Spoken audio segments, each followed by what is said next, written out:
Bonsoir à tous et très bonne fête ensemble avec vous, vous le savez, c'est la Noël. On est ensemble pour justement en parler avec monsieur l'abbé Hubert Katawa qui ne déroge jamais à sa fonction pour nous aider réellement à approfondir notre foi. Monsieur l'abbé, bonsoir. Bonsoir monsieur Dany. Et très bonne fête. Merci pareillement.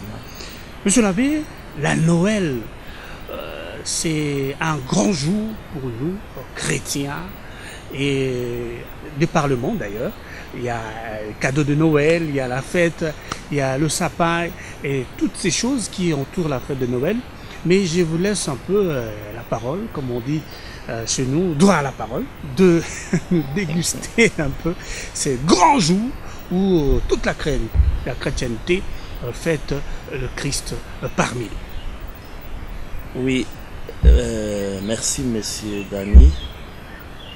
Quand nous parlons de Noël, la fête de Noël, n'oublions pas que Noël, ça vient du latin natalis, naissance. Et nous pensons à la nativité, nous célébrons la naissance de notre Seigneur Jésus-Christ, le Fils de Dieu, le Sauveur que le monde attendait, qui a été annoncé par les prophètes. Et voilà, Noël, c'est la célébration de la naissance de notre Seigneur. Nous, pendant ces temps, nous essayons de revivre ce qui a été vécu à Bethléem. Cette grande joie, je vous annonce une grande joie, un sauveur vous est né, un fils vous est donné. Alors, c'est le Christ. Et Noël, c'est la preuve de l'amour infini de Dieu. C'est la preuve. La preuve de l'amour de Dieu. Dieu a tant aimé le monde qu'il a envoyé son Fils, qu'il a donné son Fils unique. Jean chapitre 3, verset 16. Noël nous révèle l'amour de Dieu. Noël nous confirme l'amour de Dieu. Et Noël, c'est au fond l'amour de Dieu personnifié en Jésus-Christ. Voilà. Et je dirais encore que on ne peut pas parler de Noël sans faire allusion à l'amour. L'homme est visité. Le Christ est venu pour secourir l'homme. Il vient pour lui montrer son grand cœur, un cœur généreux.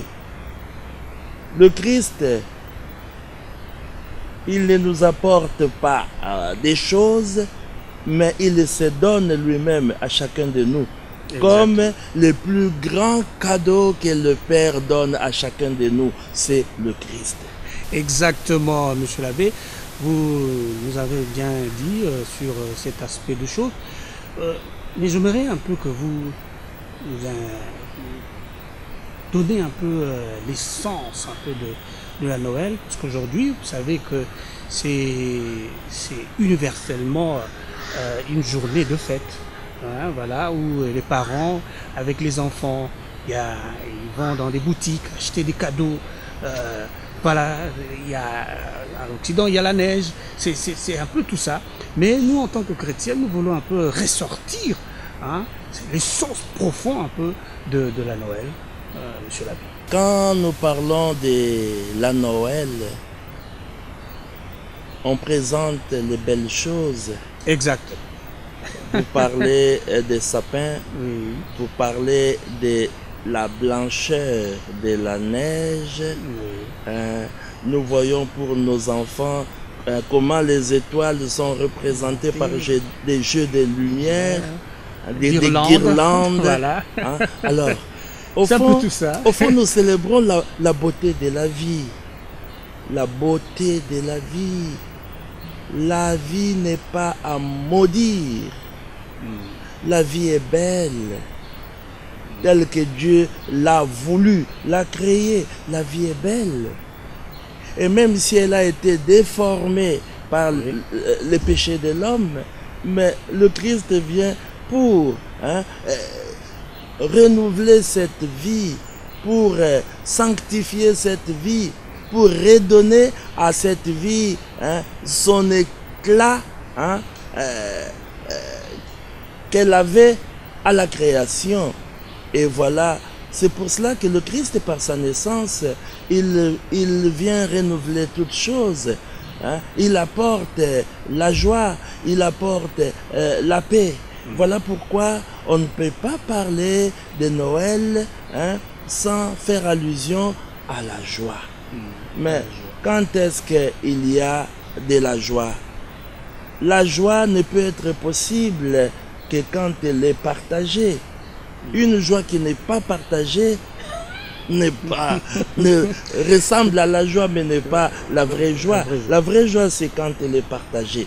Et voilà, Noël, c'est aussi la fête, je dirais, qui nous rappelle la générosité de notre Dieu, qui a décidé de tout partager avec nous.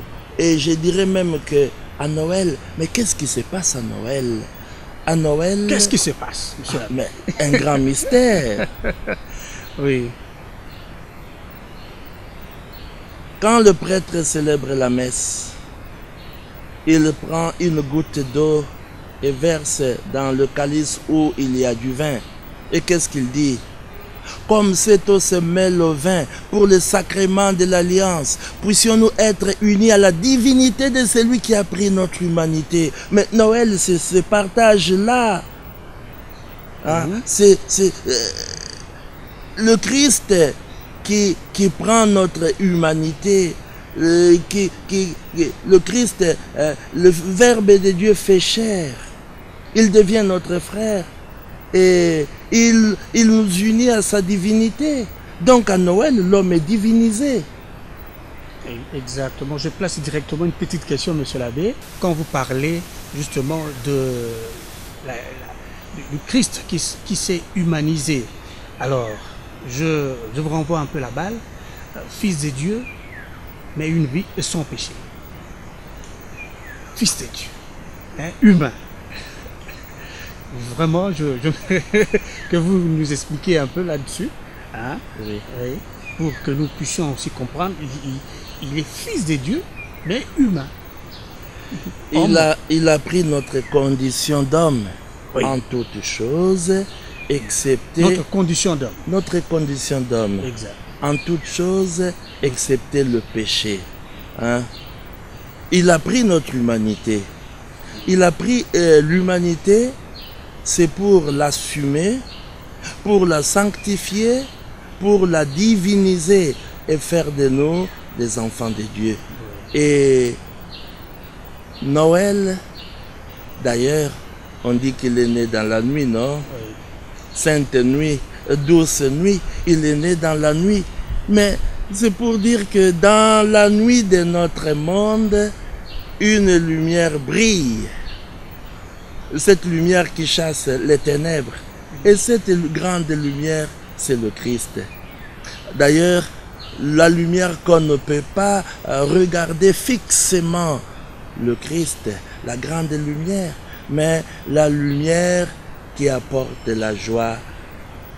Et nous avons l'habitude, nous, quand il y a coupure d'électricité, nous sommes dans le noir, Oui. mais les gens sont tristes, non? Mais Exact. quand le courant revient et rétablit, mais les enfants crient, c'est la joie.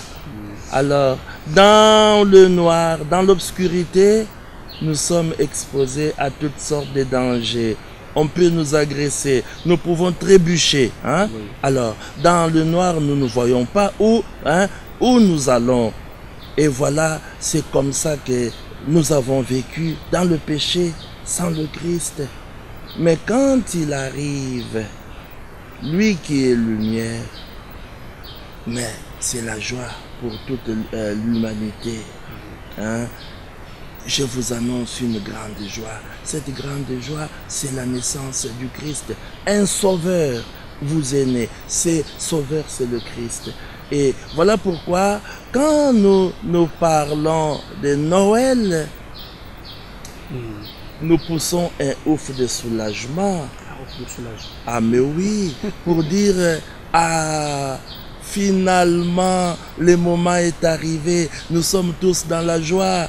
Nous n'avons jamais été oubliés. Dieu ne nous a pas abandonnés. Il vient de prouver qu'il nous aime tellement que son propre fils, son fils unique, il l'a envoyé, il l'a donné. D'ailleurs, nous savons, Emmanuel, c'est quoi? Emmanuel, c'est Dieu avec nous, non? Mais c'est un Dieu donné. Hein? Un Dieu donné, il nous le donne.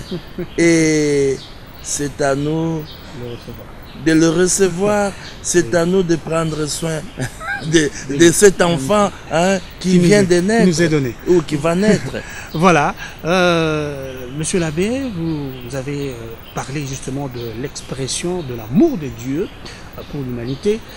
Mais comment nous, en tant qu'hommes, pouvons-nous expérimenter cet amour, hein, envers les autres, ou cet amour réciproque que nous devons avoir envers nos frères, nos sœurs, hein, monsieur l'abbé? Nous sommes dans une société, on peut même dire de consommation. Exact. Ce qui s'est passé en Occident autrefois, mais ça se vit déjà chez nous. Autrefois, nous autres, nous brandissions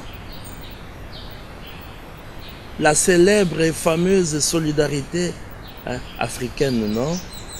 Que chez nous, personne ne peut mourir de faim.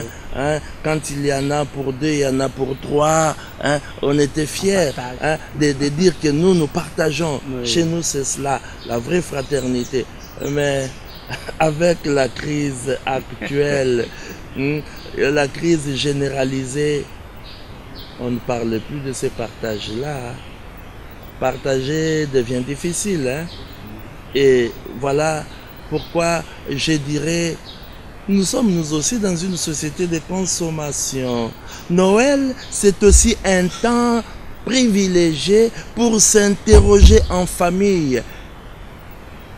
Chaque famille doit s'interroger sur son mode de consommation. Voilà pourquoi, avant Noël, nous avons eu 4 semaines de préparation. Mais dans toutes les paroisses, mais les prêtres, ils ont eu le temps de sensibiliser leurs chrétiens. Ils ont eu le temps de leur dire que Noël, c'est la joie partagée. Et que chacun puisse aussi, hein, mettre de côté quelque chose. Hein. Il ne faut pas tout consommer. Hein. Il faut peut-être aussi économiser, hein, et mettre de côté quelque chose pour rendre heureux nos frères et sœurs qui sont pauvres, qui sont dans le besoin. Voilà, hein, nous devons nous interroger sur notre mode de consommation. Hein, parce que à Noël, nous voyons comment même le Fils de Dieu a été visité et il a bénéficié de certains cadeaux. Et en même temps, pourquoi je l'ai dit? Je l'ai dit parce que à Noël, il y a aussi échange de cadeaux. Oui, oui. Échange de cadeaux. Mais échange de cadeaux, ça signifie quoi?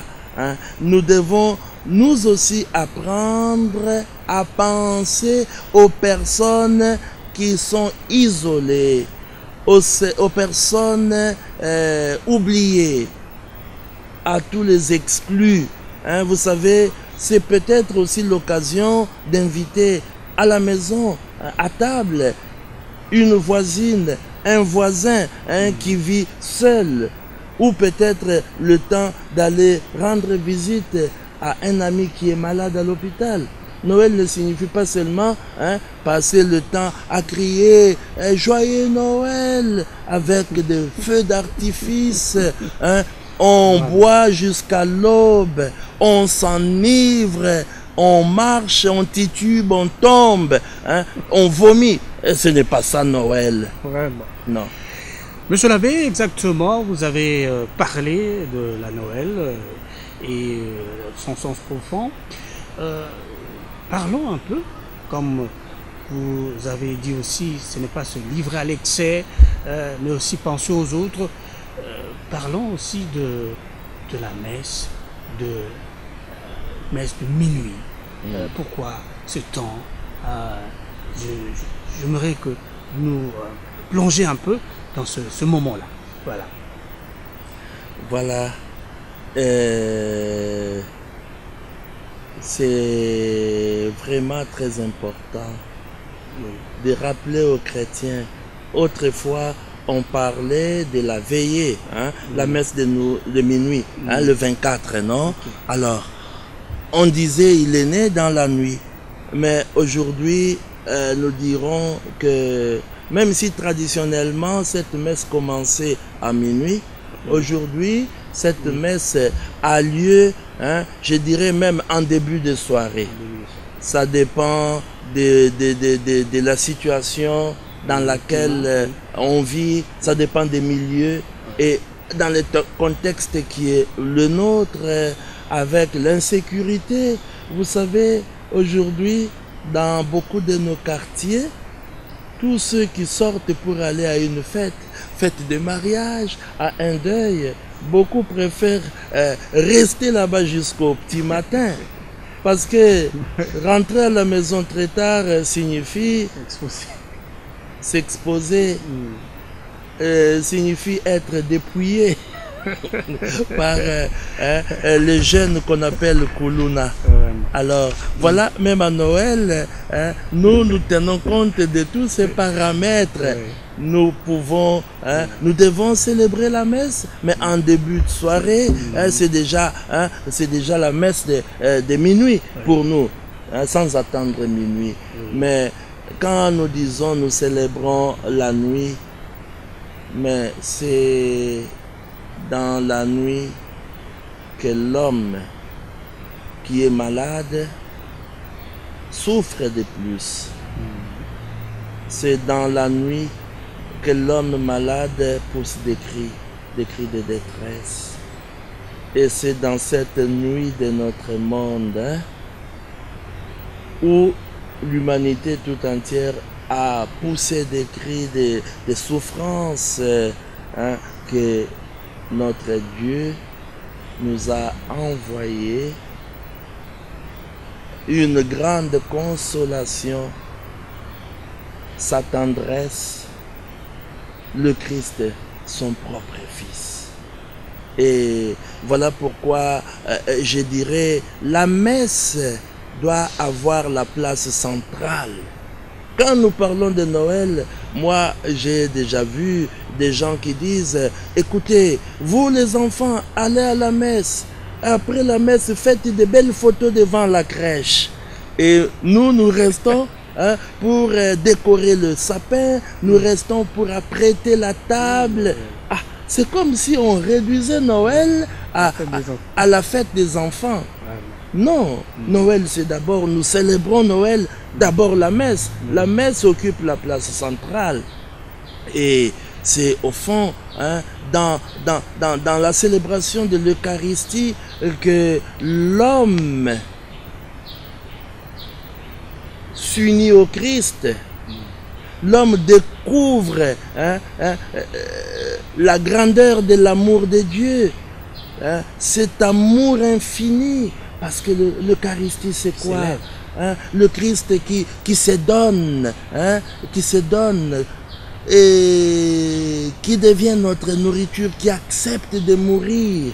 Il n'y a pas de plus grand amour que de donner sa vie pour les autres, pour ceux qu'on aime. Et il a donné sa vie. Mais c'est dans la messe que nous découvrons cela.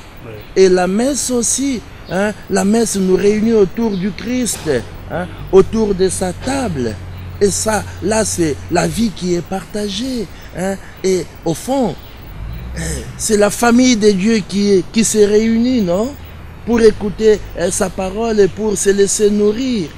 Donc, tout ce que nous pouvons aller célébrer à la maison doit commencer d'abord à l'église. La messe doit occuper la place centrale dans la vie de tout chrétien. Commençons par la messe, hein, et n'anticipons pas les choses. Non. Et voilà, vous avez parlé que Christ lui-même s'est offert, c'est le grand cadeau. Hein. Et parlons un peu de roi mage, avec l'or, l'encens, myrrhe. Quel sens nous pouvons aussi accorder à ce geste-là? Généralement, dans une crèche, hein, quand on représente les rois mages, hein, ça dépend. On montre parfois ces trois personnages en route, hein, en route vers la crèche, hein, en route vers la crèche. Et ces personnages qui sont des étrangers, qui viennent de très loin, et on les appelle les trois sages. Les trois sages. Et on peut même dire les que... trois sages. Oui, les trois sages. Leur arrivée, hein, à l'endroit où le Christ est né à Bethléem est célébrée à l'Épiphanie, hein. La manifestation de notre Seigneur, non?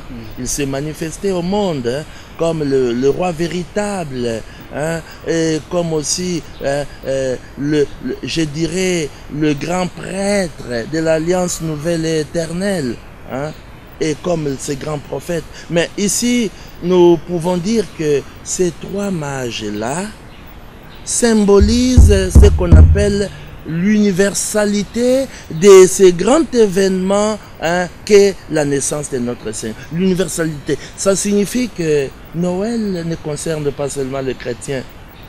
Nous devons faire très attention, même si il y en a qui ne reconnaissent pas notre Noël, hein, Noël catholique.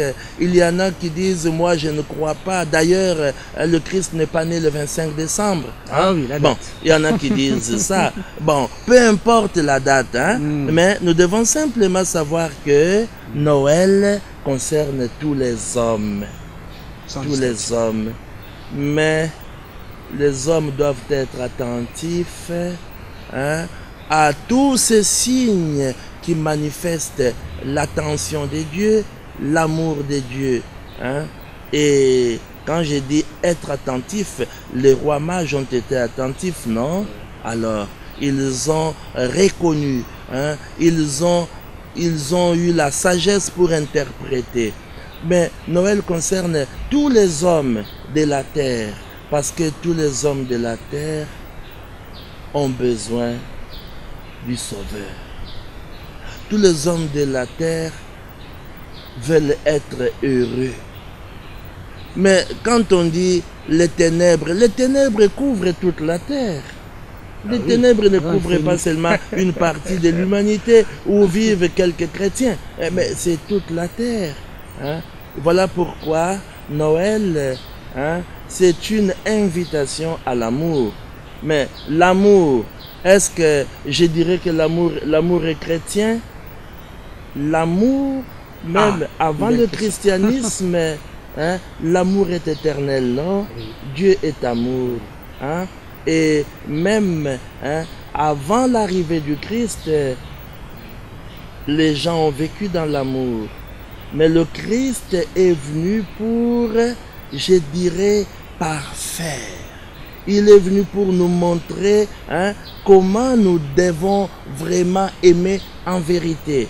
Hein. Au fond, le Christ est venu pour, je dirais, pour transfigurer l'amour humain. Hein.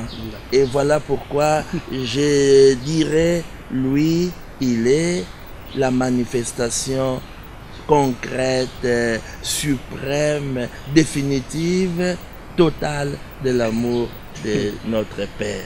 Exactement, de notre Père. Et je pose directement la question, la place du Père Noël. Oh là là. Vous savez, c'est personne mythique, voilà. Vous savez, quelqu'un me disait, entre le Père Noël et le Christ, qui est le plus important? Le Père Noël, au fond, n'existait pas. Mais pour les enfants, c'est très important. Les enfants doivent apprendre à être sages, non? Et tous les enfants attendent recevoir des cadeaux à Noël. Bon, ils veulent recevoir des cadeaux à Noël. Et c'est vrai que les cadeaux s'échangent le jour de Noël. Mais c'est seulement avec les personnes souvent réunies sous le même toit. Vous savez qu'il y a des gens qui disent aux enfants, écoutez, si vous êtes sages, demain matin, d'ailleurs le Père Noël viendra cette nuit, nous visiter notre famille. Si vous êtes sages, il va déposer des cadeaux au pied du sapin pour vous, pour chacun.